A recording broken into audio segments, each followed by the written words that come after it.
Hi, everyone, and welcome to another ISPEC Talk. I'm thrilled to introduce Dr. Josh Porat-Dahlerbruch.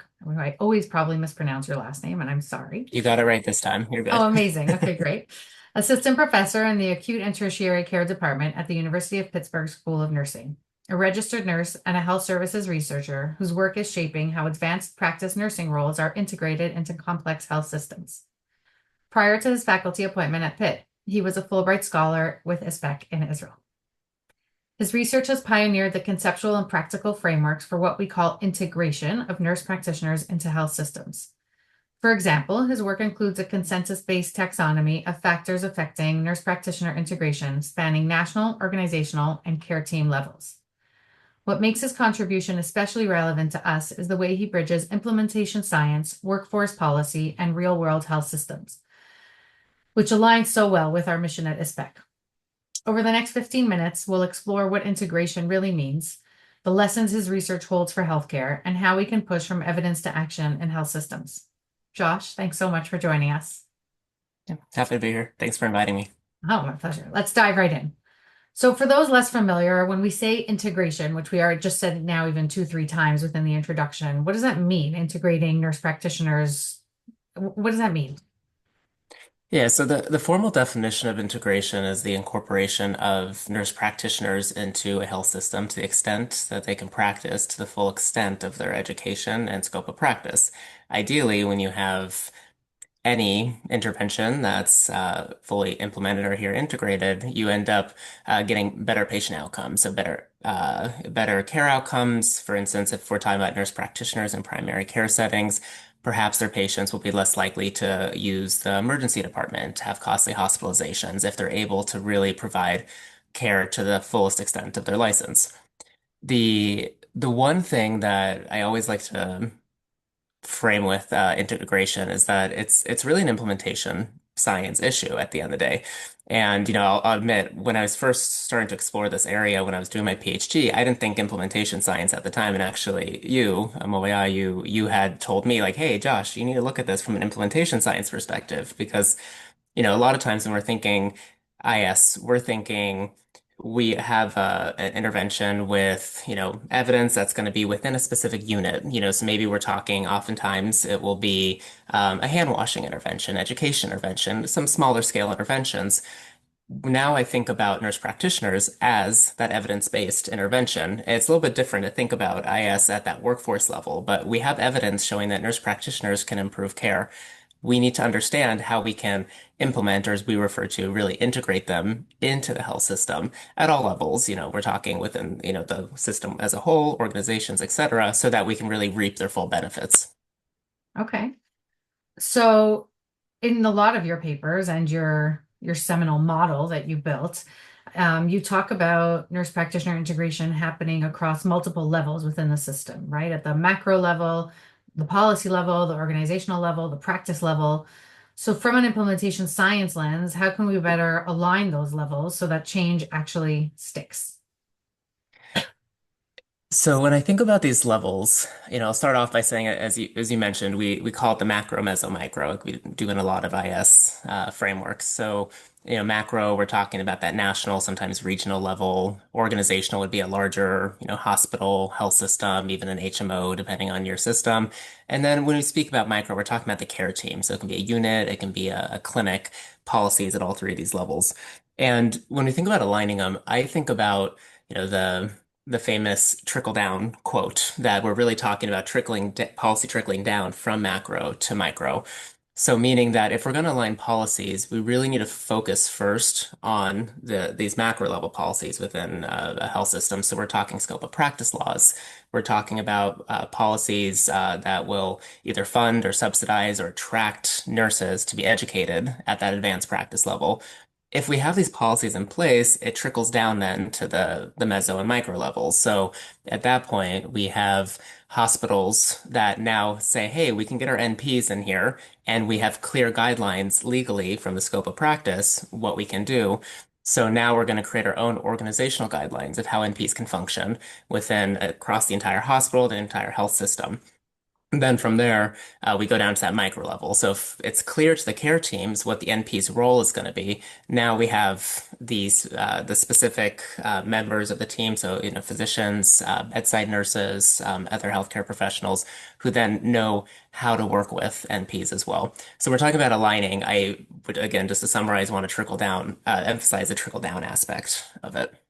Have you ever seen, you're talking more about trickle down or top bottom approach. Have you ever seen a bottom up approach in terms of for either other healthcare providers or patients demanding more involvement of nurse practitioners and that leading to a change?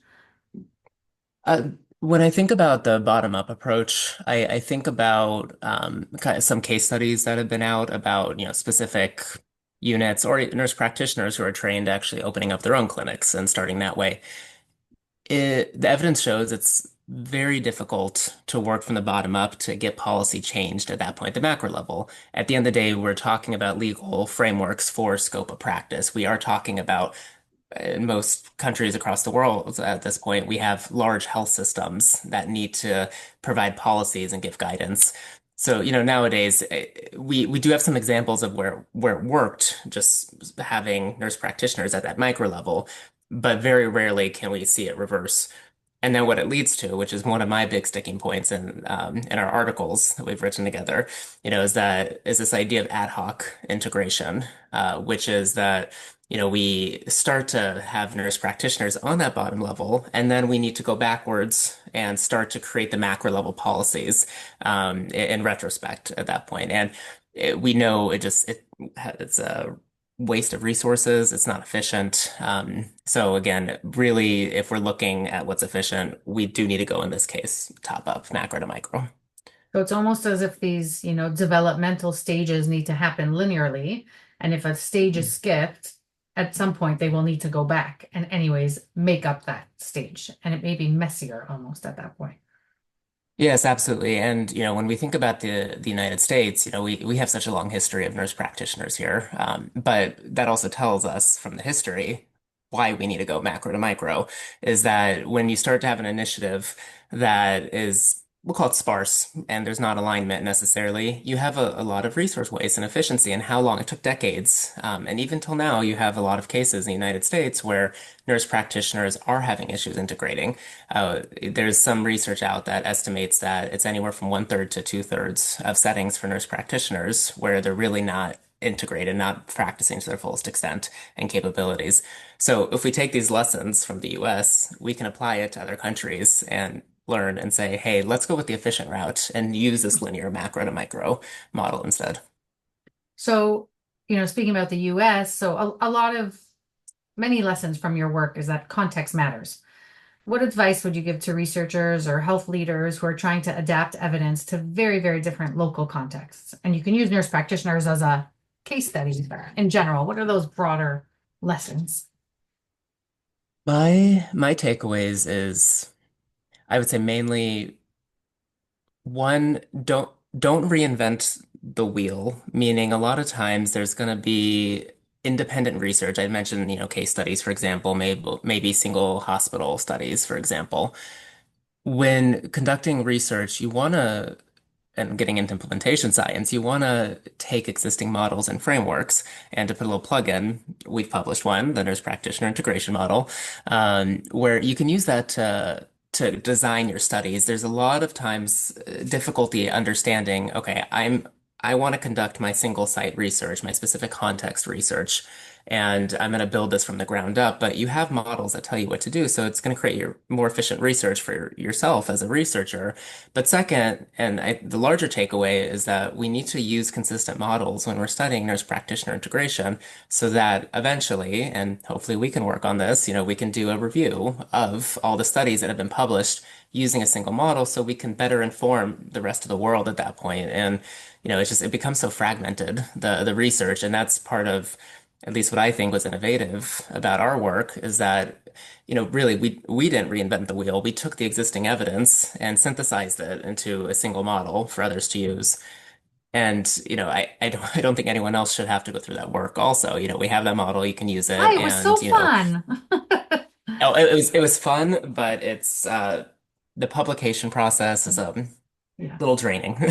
So. So, speaking about that model, what surprised you most about how others have applied or adapted the nurse practitioner integration model? Yeah, to be honest, when we published that originally, obviously, as you can hear, I'm passionate about it, but I wouldn't. I didn't expect the wide take-up that we've gotten so far. That's really the surprising part, which again, I know it's why we research and publish, so other people take it up. But we have examples in New Zealand, we have examples in Africa now, in the UK, in the US, and many other countries that have started to cite and use the model. So really, I think my overall surprise, like, oh, you know what, we produced some cool research that is being taken up in other places. That's the single surprise. Well, so I think, and this is compliments to you, the reason that there's been such widespread uptake is the simplicity of the model, meaning there's this quote. I actually just had to Google it because I never can remember the exact quote, but there's this quote for the simplicity on this side of complexity. I wouldn't give you a fig, but for the simplicity on the other side of complexity, for that, I would give you the world, whatever. So I know how much work it was to build this model, and I know how many pre-existing pieces of literature and work went into building this model. And I think that but then you took all that and you made it so simple and so clear and so, oh, this makes so much sense that I think that's why so many people are using it, whether it's at the practice level or the research level. It's just simple. And I can't wait till we could do a review on the use of your model. That'll be fun. Yeah. Yeah, no, definitely. Yeah, no, and thanks for the compliment. And as there was 80 articles in the original model, and going through each one and categorizing all the interventions and all the different components, it's a lot of work. So, anyways, thank you for working with me on it. Um, so let's shift a bit because you were a very successful PhD student and a postdoc, and a lot of people that listen to this are students within this academic track as well. Um, what skills or mindsets do you think are most valuable for emerging implementation scientists today? So, I think as far as the mindset goes, my advice is always perseverance. Um, I I wrote down a quote to prep for this, and it's a quote I like, but I wanted to make sure I got it correct. So there's Rabbi Jonathan Sacks, who's a former chief rabbi of the British Commonwealth. He said, "So it is with all great achievements, one part originality and nine parts persistence." And that is my takeaway for emerging researchers is really almost anyone who is doing a PhD and postdoc I have found who I've spoken to has innovative ideas. And really what it is just getting those innovative ideas onto paper, learning how to conceptualize them, keep pushing until you land on that model you can use, keep pushing until you find the population you need to study and access to it. And it's difficult. And, but again, if 90% of it is perseverance, you will succeed. It's just keep pushing and you'll get there. And I think when it comes to implementation science, when you're looking to implement and study implementation, it's difficult. You need to find a setting, at least one setting, to do the research in. You need to get buy-in and you have to keep persevering until you get folks on board. Yeah. It reminds me, it's a consistent conversation I have with my husband, how he's always like, "Oh, you're the smart one in the relationship because you have a PhD." I'm like, that has nothing to do with smarts. It has to do with being stubborn and not giving up and, almost like survival of the fittest. Just keep plugging, even though, you hit failure after failure. Failure is a good thing, but you just have to keep at it. So I think that's a great lesson. So our final question, a tradition in ISPEC Talks, is what's one piece of advice, but in addition, I mean, you already said the persistence, so now I'm going to ask you for one more, that you'd give to someone trying to bridge the gap between evidence and action in health systems? Keep it simple. I think that's the key. If you want to demonstrate that an intervention works, you need to sell it to management, clinicians, you name it. The simpler it is, the easier it's going to be to speak to people about, the easier it's going to be to get uptake at the end of the day. So you spoke about the model being simple. That was very intentional. We tried to simplify it and synthesize to the simplest level, basically, so that folks understand it and start using it. Amazing. Thank you, Josh, and thank you again for coming to Israel for your postdoc. I'm so happy our paths crossed and now continue. Now we just keep working together on many different projects. So that's fun. Thank you so much. Yeah, thanks for having me.